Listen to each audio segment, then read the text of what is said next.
থাকা পর্দানাসীন মা ও ভগ্নীরা, সর্বাগ্রয় মহান স্রষ্টার কৃতজ্ঞতা জ্ঞাপন করি, যাহার অশেষ কৃপায় এই ক্লাবের জালসায় আবার যোগদান করেছি। সকলে বলে আলহামদুলিল্লাহ। তারপরে পরে আমাদের নবী জনাবে মুহাম্মদ রাসূলুল্লাহ সাল্লাল্লাহু আলাইহি সাল্লামের প্রতি শত সহস্র দুরূদ ও সালাম অবতীর্ণ হোক, অর্পিত হোক। আল্লাহুম্মা সাল্লি আলা ওয়া সাল্লিম বারাকাল্লাহ। আমার ভূমিকাকে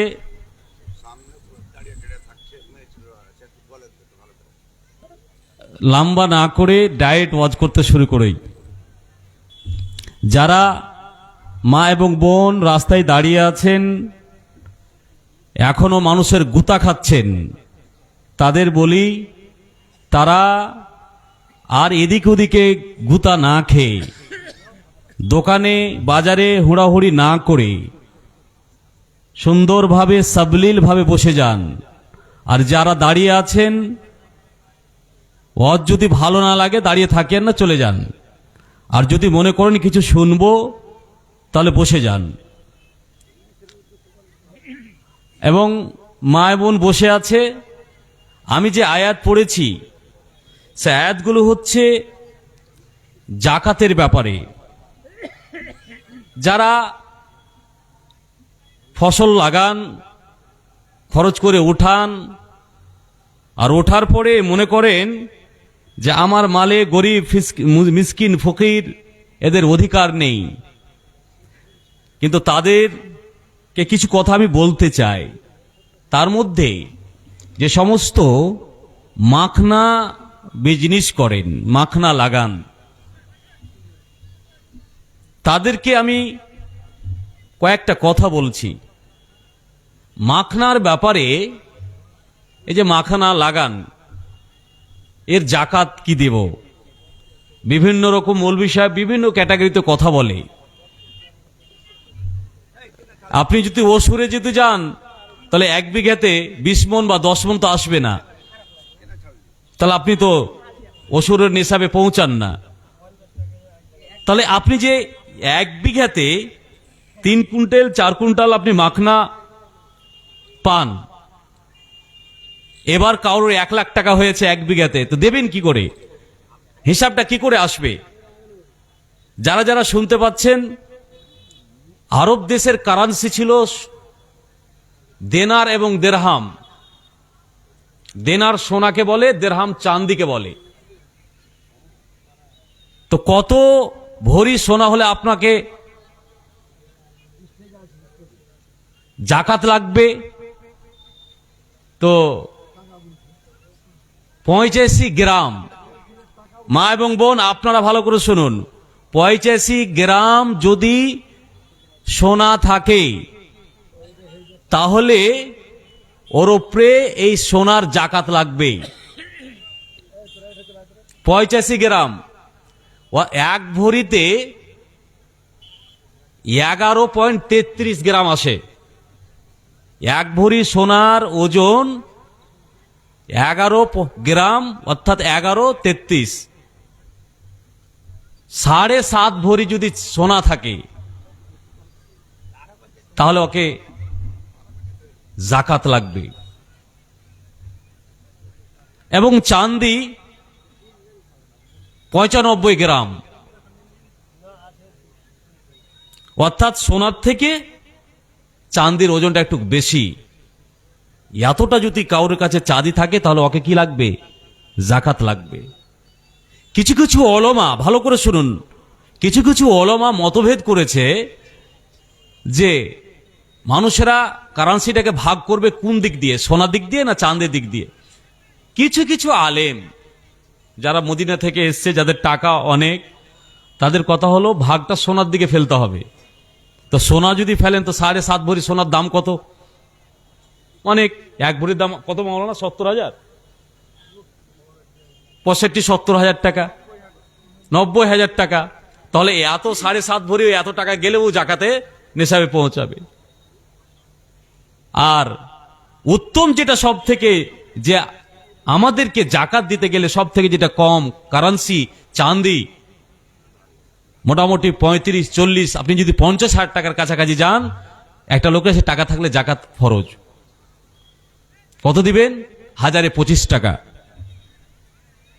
এখন প্রশ্ন হচ্ছে, এই যে মাখানা, এটাকে কোন কারেন্সিতে ফেলবেন? ওলামারা এর ব্যাপারে, তো এটা তো বর্তমান যুগের, তো এইটার ব্যাপারে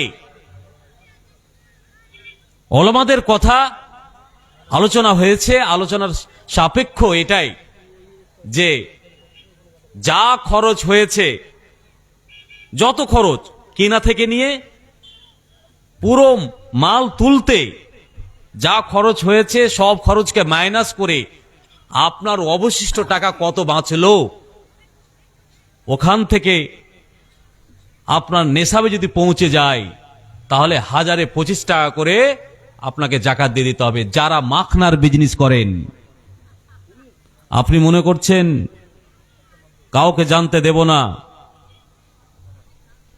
রাত্রে রাত্রে ভেঙে নিয়ে চলে আসবো, তাদের বলছি। ইবনে উমার থেকে বর্ণনা, বুখারীর হাদিস, কিতাবুল ঈমান, প্রথম হাদিস কি, বুনিয়াল ইসলাম আলা খামসিন শাহাদাতু আল্লাহ ইলাহা ইল্লাল্লাহ। আল্লাহ রসুল বলছেন, ইসলামের বুনিয়াদ হলো 5টি। তার মধ্যে সাক্ষী দেওয়া আল্লাহর রসুলের যে আল্লাহ ছাড়া কোনো উপাসনা নেই, এবং তার প্রেরিত নবী হলো আল্লাহর রসুল মুহাম্মদ সাল্লাল্লাহু আলাইহি সাল্লাম, এই কথাটা মেনে নেবে। তারপরে নবী বলছেন, ইকামিস সালাহ। দ্বিতীয় নম্বর কাজ হলো একটা মুমিনের আল্লাহ এবং আল্লাহর রসুলকে মেনে নেওয়ার পরে কাজ হবে নমাজ প্রতিষ্ঠিত করা। একটা মুমিন মুসলমান যদি নমাজ না পড়ে, তাহলে তাকে ইমানদার বলা যাবে না, মুমিন বলা যাবে না। নারী এবং পুরুষ একই বিধান, এদের মধ্যে কোনো পার্থক্য নেই। আল্লাহ এবং আল্লাহর রসুলকে বিশ্বাস করে নেওয়ার পরে ওই সমস্ত মুসলমান, ওই সমস্ত নর এবং নারীকে আল্লাহর ইবাদত করে দিতে হবে, সালাত পড়ে দিতে হবে। তারপরে এই মুসলমানেরা, এই মুমিনেরা নমাজ পড়ার পরে পরে যদি এদের মাল হয়, এদের টাকা হয় এবং নেশাবে যদি পৌঁছে যায়, তাহলে একে জাকাত দিতে হবে। যদি জাকাত না দেয়, তাহলে ওকে মুমিন বলা যাবে না। আচ্ছা বলুন, জাকাতের টাকা এই দিবে, তাও হিসাব করে ওর পাই না, কাকে দিব, একে দিব, একে দেওয়া যাবে কি যাবে না, মুলি সাহেব ঠিক জায়গাতে পৌঁছলো কি না? জি না। হাজরাতে আস্তে কথা, আস্তে আস্তে আস্তে। আল্লাহ রসুল মৃত্যু বরণ করার পরে আবু বকর যখন খলিফা হলেন, আর যেমনি খলিফা হওয়া মাদিনার প্রান্তে মানুষের কাছে এই বার্তাটা চলে গেল, নবী বেঁচে ছিলেন, জাকাত দিচ্ছিলাম, নবী নেই, আর জাকাত দেব না। হাজরত উমর জানতে পারলেন, জানার পরে আবু বকরকে গিয়ে বলছেন, হাজরাতে আবু বকর, ঘটনা কি শুনেছেন? মদিনার লোকেরা বলা বলে করছে জাকাত দেব না। কেন? যে নবী বেঁচে আছে, বেঁচে ছিলেন, তাকে জাকাত দিচ্ছিলাম, নবী নেই, জাকাত দেওয়ার প্রয়োজন নেই। হাজরত আবু বকর বলেছিলেন, কেউ যদি জাকাতের কিঞ্চিত পরিমাণ নেশাবে পৌঁছে যাবে এবং জাকাত যদি অস্বীকার করে, তো হাজরত আবু বকর বলেছিলেন যে তার সাথে আমার যুদ্ধ ঘোষণা থাকলো, তার সাথে আমি যুদ্ধ করে জাকাতকে অর্জন করে নেব, তার জাকাত ছাড়া যাবে না। জাকাতের নেশাবে যদি পৌঁছে যায় আর জাকাত যদি না দেই, তার সাথে যুদ্ধ করে জাকাত নেওয়া যাবে। বলার উদ্দেশ্য হচ্ছে, আপনার জাকাতে নেশাবে পৌঁছে গিয়েছে, কিন্তু মুসলমান এলাকাতে, মুসলমান সমাজে বলা যাবে না আমার টাকা, আমার অর্থ, তুমি কে হে, তুমি কেন বলতে আসবে, এজন্য বলা যায় না। কিন্তু ইসলাম এটা কথা নয়। ইসলামের নিয়ম হলো, জাকাত পয়সাওয়ালা হয়েছেন, টাকা আপনার কাছে আছে, তাহসিলদার, জাকাত ওসুলকারী ব্যক্তি আপনার কাছে জাকাত নেবে, তার জন্য পৌঁছে যাবে। বছর লাগতে গেলে কারেন্সি অনুযায়ী আপনার কাছে জাকাত নিয়ে নেবে, কিন্তু এটা বলতে পারবে না বর্তমান যুগে। হযরত ওমর বলছেন, যখনই আবু বকর এত সুন্দর উত্তর দিলেন, তখন কাদ আরাফতুল হাক্কা ফি কলবে আবি বকর, আমি ভাবছিলাম আবু বকর এত দুর্বল ব্যক্তি, এত নরম মোমেন্টের ব্যক্তি, এই কেমন করে মানুষেরাকে কড়া বার্তা দেবে। কিন্তু দেখলাম যখন নবীর বিধান এসেছে অস্বীকার করতে লেগেছে। এত নরম ব্যক্তি তীক্ষ্ণ মিজাজে বলছে, বলে দাও মদিনার লোকেরা যারা কি করবে, জাকাতকে অস্বীকার করে বসবে, তাদের সাথে যুদ্ধ থাকলো। তখন উমার আনন্দ হয়ে, মিজাজটাকে আনন্দ উৎফুল্ল হয়ে বলছে, কাদ আরাফতুল হাক্কা ফি কলবে আবু বকর, আবু বকরের অন্তরে আমি হক পেয়ে গেলাম, সত্যকে দেখতে পেলাম। এখন তো বলা যাবে না যে তোমার কত কুইন্টাল মাখনা হয়েছে আর কত টাকা জাকাতে বেরিয়েছে, বলা যাবে না। তারপরও যারা মাখনার বিজনেস করছেন, ভাই আল্লাহ দিচ্ছে ঠিক সময়ে ঠিক টাকা, আপনি জাকাত বের করে মাদ্রাসা, যেই ফকির মিসকিন যাদের প্রয়োজন রয়েছে বের করুন, দেখবেন আল্লাহ আপনার সামনে বার আরো বরকত দেবে। আর যদি না করেন, হতে পারে কি হবে, আপনি মনে করছেন কেউ জানবে না, কাউকে জানাবো না। কুরাইশের মধ্যে সূরা কালামে আল্লাহ রাব্বুল আলামিন বলছেন কি, আমি আয়াত পড়ছি শুনুন। আল্লাহ বলছেন, ইন্না বালাউনাহুম কামা বালাউনা আসহাবাল জান্নাহ ইদ আকসামু লা ইয়াসরিমুন্নাহা মুসবিহিন। আমি আজমাইশ করেছিলাম, পরীক্ষা করেছিলাম, কামা বালাউনা আসহাবাল জান্নাহ, যেই মতো বাগিচাওয়ালা বাগানওয়ালারাকে আমি কি করেছিলাম, আজমাইশ করেছিলাম। কেমন কথা, মক্কার মধ্যে কেউ বলেছে, তাফসিরে অনেক রকম রয়াত রয়েছে, কুরাইশের লোকেরা তাদের মধ্যে একজন বাগানওয়ালা ছিল, মেওয়া এবং খেজুরের বাগান ছিল তার। কি করত, কেউ যেন জানতে না পারে, কেউ যেন বুঝতে না পারে, তারা এক অপরের মধ্যে পরামর্শ করেছে। ভাইয়েরা পরামর্শ করে বলেছে, আমার বাপ ছিল পাগল, এই বুঝে না, কোনো কিছু বুঝে না, যা মাল হতো সব লোকেরাকে ভাগ করে দিত, গরিব লোকেরাকে দিয়ে দিত। আমরা কি করব, এমন তালে যাব, এমন সময়ে যাব যে সময়ে ফকির জানতে পারবে না, যে সময়ে মিসকিন জানতে পারবে না। আর আমরা যাব ফজরের সকাল সকাল যাব, আর গিয়ে আমাদের মেওয়া এবং খেজুরের ফলগুলোকে ভেঙে নিয়ে বাড়িতে চলে আসব, একটাও এলাকার মিসকিন জানতে পারবে না। পরামর্শ করেছে। আর আমরা যদি মনে করি না না না না না, কাউকে জানতে দেব না, জেনে নিলেই অসুবিধা আছে, আর টাকা এত হয়ে গেছে, জাকাত লাগবে, তো এরা কি বলেছে, ওয়ালা ইয়াস্তাসনুন, ওরা যে এই কাজটা করবে কিন্তু তারা ইনশাল্লাহ বলে নাই। ইনশাল্লাহর এখানে তাফসীর অনেক রয়েছে, অর্থাৎ গরিব এবং মিসকিনদের যে হক রয়েছে সেটা দেব না বলে অস্বীকার করেছে তারা মনে মনে। আমরা রাত্রে রাত্রে যাব, আর যাওয়ার পরে আমাদের ফসলগুলোকে ওখান থেকে ভেঙে আমরা বাড়িতে নিয়ে চলে আসব এবং ভাইদের মধ্যে ভাগ করে নেব, গরিব মানুষরাকে দেব না। আচ্ছা বলেন, তারা কি ঠিক কাজ করবে? ঠিক কাজ করছে? করে না। তা আপনারা যদি করেন এখানে যে আমার যেন কেউ জানতে না পারে কয়ত বিঘা আছে, কেউ জানতে দেয় না, আরে জাকাত দেবে, কিছু কিছু এলাকার, আমার এলাকার লোক আছে এত বখিল, জানতে পারা যেন দেবে কি দেবে না। জাকাতকে রেখে নিয়ে রুকে মাল বৃদ্ধি হবে না। জাকাতের আরেকটা মানে হলো ইরবি আল মাল, জাকাত দিতে গেলে আপনার মাল বৃদ্ধি পাবে। আরেকটা জাকাতের মানে হলো আর জাকা আমিনা তাহারা, জাকাত মানে আপনার মাল পবিত্র হবে।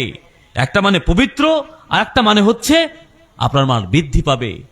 আপনি বলছেন আমি জাকাত দেব না, আমার মাল বৃদ্ধি পাবে না, কোন দিক দিয়ে মালটা বেরিয়ে আপনি বুঝতে পারেন। ফানাদাও মুসবিহিন, ফানাদাও আলা মুসবিহিন, সকাল সকাল তারা তাদের লোকেরাকে ডাকতে লেগেছে, চলো চলো আমাদের বাগানে চলো, আমাদের ফসলগুলোকে পেড়ে নিয়ে আসতে হবে। আনিকদু আলাহ হারসিকুম ইন কুনতুম সারিমিন, তোমরা তাড়াতাড়ি কি হও, বেরিয়ে পড়ো যদি তোমরা তাড়াতাড়ি তোমাদের ফসল কেটে নিয়ে আসতে চাও। ফান্তালাকু ওয়া হুম ইয়াতাখাফাতুনা, তারা চলতে শুরু করলো এই ভয়ে যে আল্লাহ ইয়াদখুলান নাহাল ইয়াউম আলাইকুম মিসকিন, যাতে করে আজকে দিন কোন মিসকিন প্রবেশ করতে না পারে। জাদ ফাতাফ আলাইহিম তায়ফুম রাব্বিকা ওয়া হুম নাইবুন ফাসবাহাত কাসসারিম ফানাদাও, তারা চক্কর লাগালো বাগানে, যে দেখছে তো তাদের বাগান ওই অবস্থাতে নেই। বাগান কি হয়েছে, যে সব ফসল ধ্বংস হয়ে পড়ে আছে। কেন? যে তাদের উদ্দেশ্য, তাদের পরিকল্পনা ঠিক ছিল না। তাদের পরিকল্পনা ছিল যাতে করে মিসকিন না পায়, ফকির না পায়, যাকাত দিতে যেন না হয়, এটা তাদের পরিকল্পনা ছিল। পরিকল্পনা এমন হলো যে তাদের পরিকল্পনা ভেস্তে গেল, আল্লাহ তার আগেই তার বাগানকে ধ্বংস করে দিয়েছেন। কেন? উদ্দেশ্য খারাপ হয়েছে তার জন্য। আপনি যদি টাকা দিয়েছে, এবার আল্লাহ তাআলা অনেক পক্ষ থেকে, অনেক ক্যাটাগরিতে, অনেক দিক দিয়ে আপনার কাছে টাকা চলে এসেছে, তার মানে এটা নয় যে আপনি আল্লাহকে ভুলে যাবেন, যাকাত দেবেন না। এটা খবরদার, এটা করিয়েন না, খবরদার। আল্লাহকে যদি ভুলে যান, বুখারীর হাদিস, আল্লাহ রসুল আবু হুরায়রা থেকে বর্ণনা, আল্লাহ রসুল বলছেন যে বনী ইসরাইলের 3 জন ব্যক্তি ছিল। 3 জন ব্যক্তি, একজনের ফুলের বেমার ছিল, ফুলের, মানুষের কাছে ফুলওয়ালা বেমার যদি যায় তাহলে তাকে ব্যঙ্গ করে মানুষেরা। ফুলের বেমার যদি থাকে তাহলে তাকে ব্যঙ্গোক্তি করে। ফুলের বেমার ছিল। আরেকজনের মাথায় টাক ছিল, টাক, চুল ছিল না। তৃতীয় অন্ধ ছিল। তো আল্লাহ রাব্বুল বাস আল্লাহু মালাকান লিয়াবতিলিয়া, আল্লাহ রাব্বুল আলামিন তাদের কাছে ফেরেশতা পাঠিয়েছিলেন। উদ্দেশ্য ছিল কি? তাদের আজমাইশ করার জন্য।